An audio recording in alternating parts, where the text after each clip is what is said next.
What you're about to see is a 100-mile journey through some of the most beautiful winter terrain in Southern California.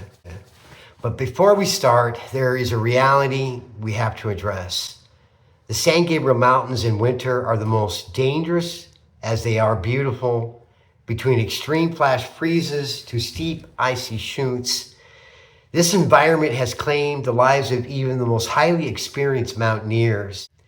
If you're planning to follow these tracks, do not mistake an inspiration for ease. Proper mountaineering gear, including full crampons and ice axe, is not optional. It is a requirement for survival.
For the next 6.2 miles, the Arroyo Seco Trail journeys north into the foothills of the San Gabriel Mountains, passing under the old Route 66 Suicide Bridge and Ventura Freeway. The trail comes into Brookside Park, Pasadena Aquatic Center, and Rose Bowl.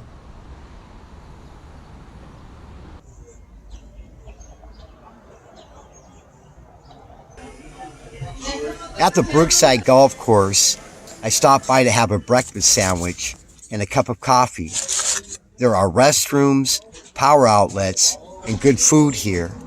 A great place to get settled in before journeying out into the Angeles National Forest.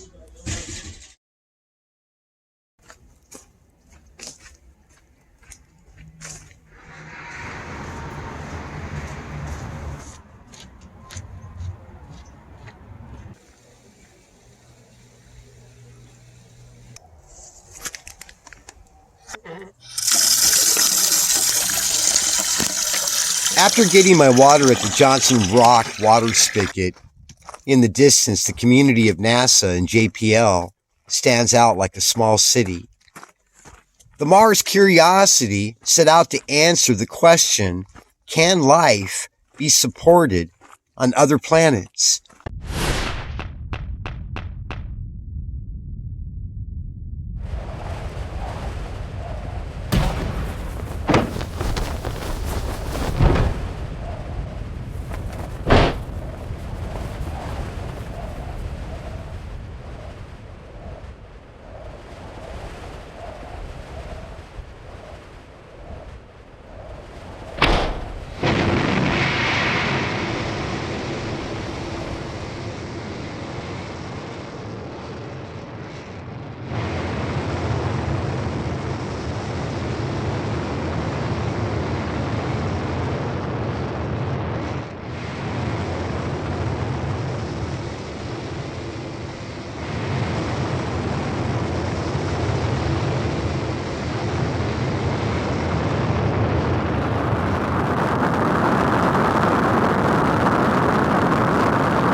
At the entrance gate to NASA and JPL, hikers will find the Gabrielino trailhead.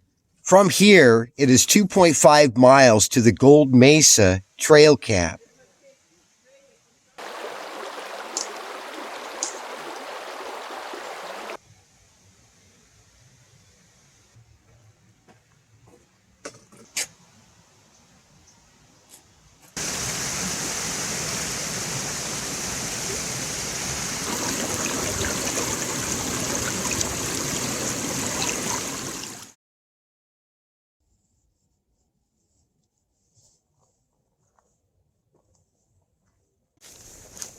Starting from Gold Mesa Trail Camp, for the next 8.5 miles, I begin my ascent through a canyon into the San Gabriel Mountains.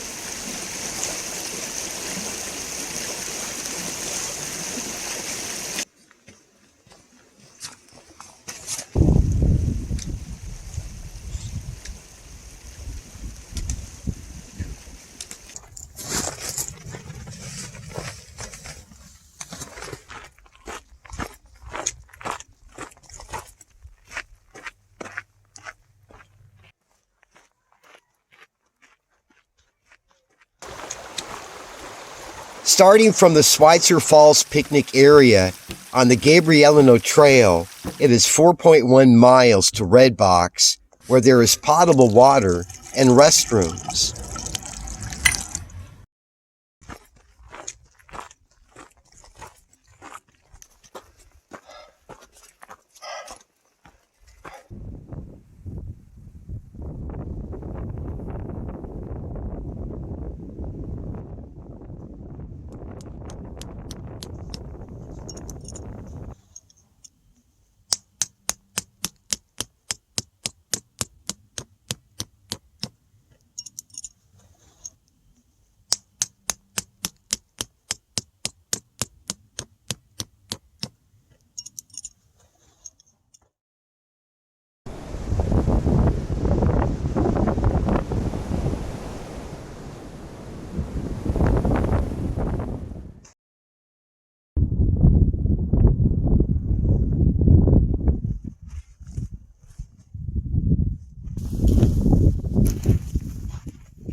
From Red Box, I continued on the Angeles Crest Highway.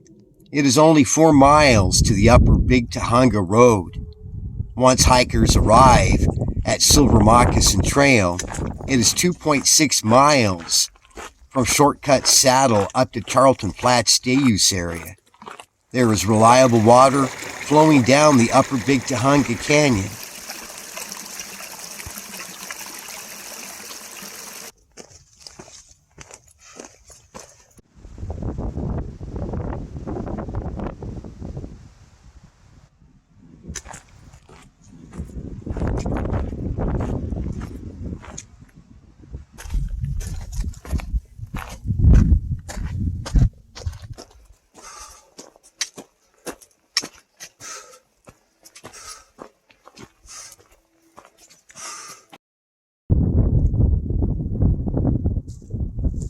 From Charlton Flats on the Silver Moccasin Trail, it is only 7.7 miles to the Pacific Crest Trail.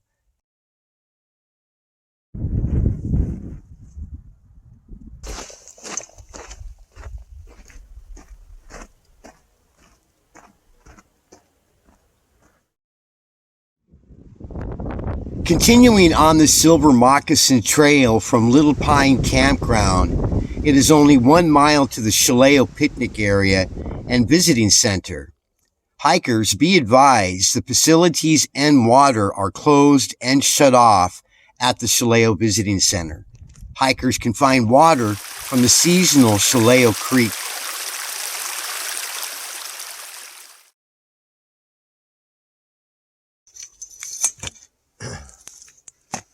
Saturday morning's weather forecast calls for rain and snow. I found shelter at Newcomb's Ranch Restaurant and made good company with a hot cup of coffee and a warm stove.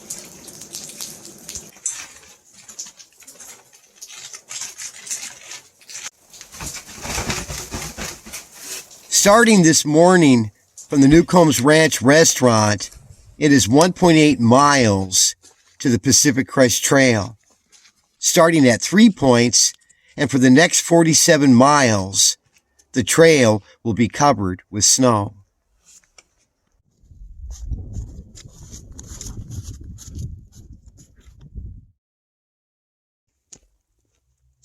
During winter in the San Gabriel Mountains, Buckhorn Campground is completely empty, where it becomes a snowy solo project for hikers. with a hot, steamy bowl of top ramen loaded in Idahoan potatoes.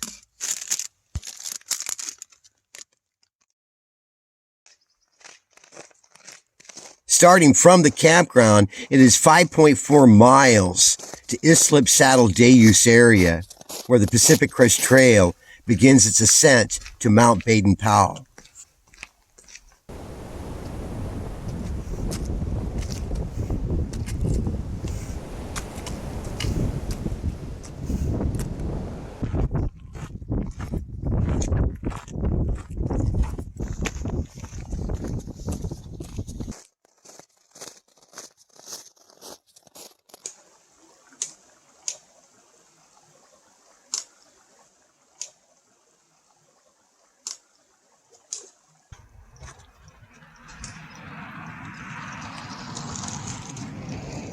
Arriving at the Islip Saddle Day Use area, I put on my Kahtoola K10 micro spikes.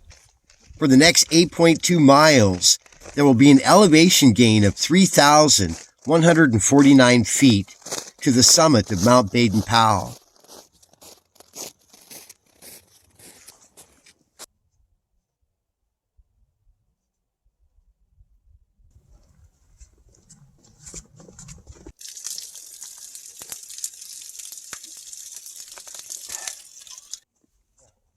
After leaving Little Jimmy Springs, well stocked with water, I begin my ascent into the high country of the San Gabriel Mountains. Here at Windy Gap, there is a Crystal Lake trailhead that descends 3 miles down to the campgrounds and hot food at Crystal Lake Cafe.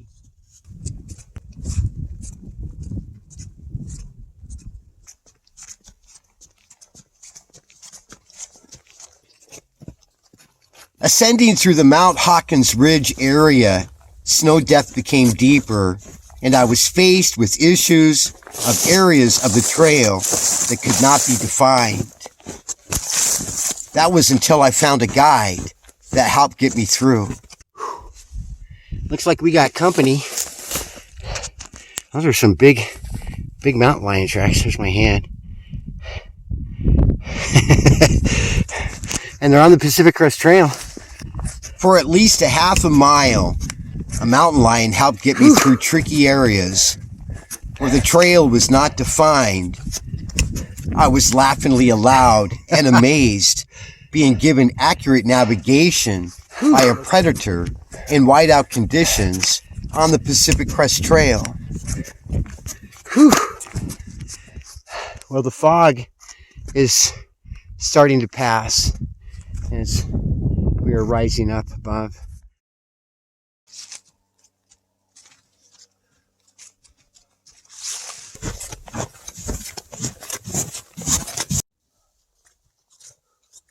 During winter months in the San Gabriel Mountains, daylight hours becomes a valuable resource, especially in high elevation situations like Mount Baden-Powell. I arrived at the climber's route during the darkness of sunset, and to my surprise, I found a good flat area to set up camp.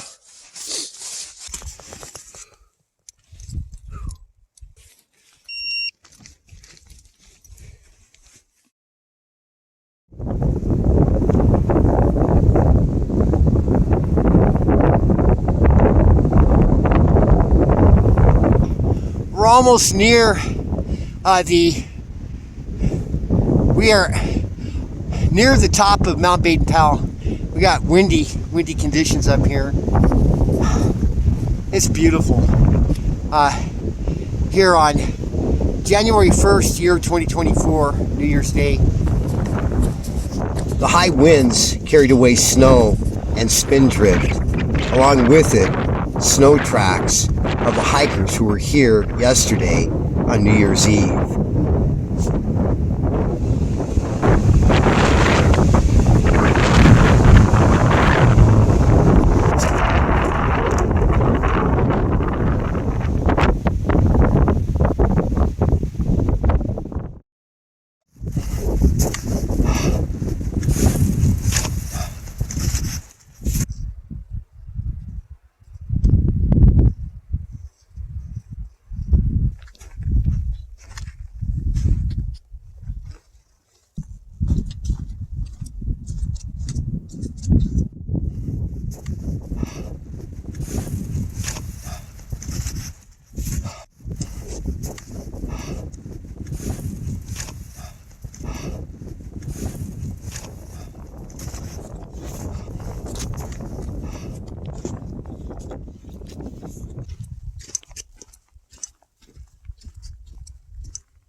Only 2 miles from the Vincent Gap parking area is Lamel Springs, usually a reliable source for water.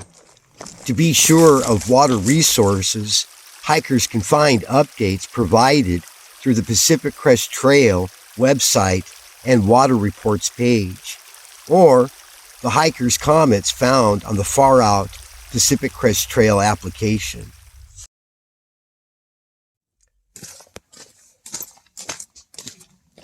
Catching a ride at the trailhead of Vincent Gap into the town of Wrightwood was fairly easy. There were plenty of day hikers that offered rides. I made my way into town for a resupply and a hot meal, also to meet Mandy, who has been the host to Acorn Trail Cabins and a trail angel to the Pacific Crest Trail hikers. Ago, nobody had ever done anything for the PCT hikers, so I started putting out water, oranges, snacks, and then feeding people. Someone got injured, helping them, taking them into town, and people were just like, nowhere to stay. So I said to my husband, we need to do something and, help these hikers. So we built these cabins. And this one we built first, and then we started this one. It was supposed to be finished March, but it wasn't because we had 10 feet of snow. So it got finished, I think, maybe mid-April.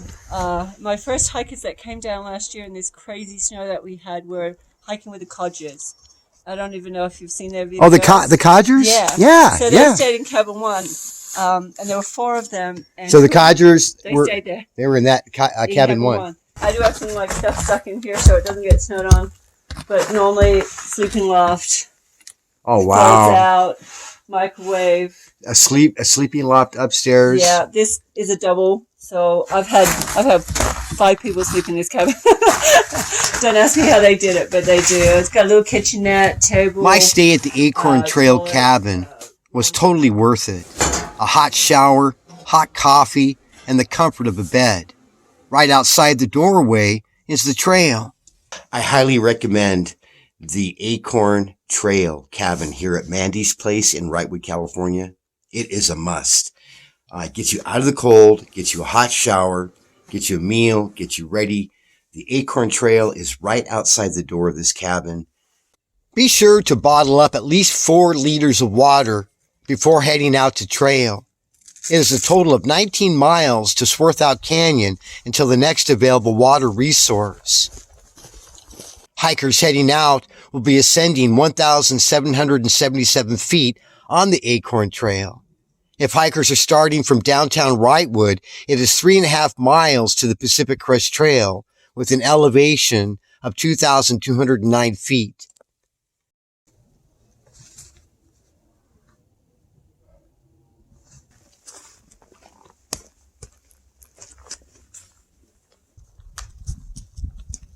I will be heading southbound on the PCT where it descends downhill for 17 miles into the Swarthout Canyon.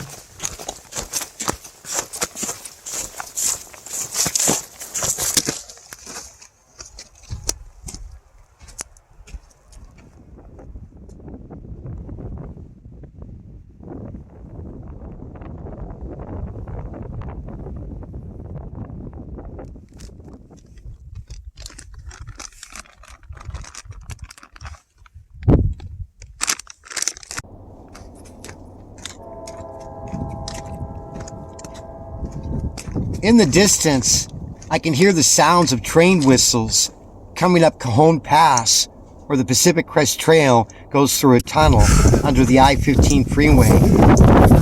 I am below the snow line now, where I am free to take off my K10 Kahtoola micro spikes. The air temperature is warmer and pleasant.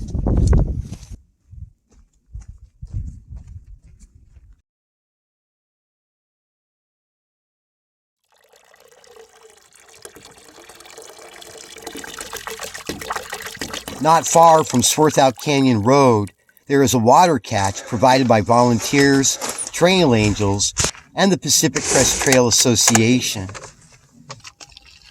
The next reliable water resource is only a few miles away where there is a creek alongside the I-15 freeway. Also, there is reliable water resources and services at Cajon Pass, where there is a gas station and food.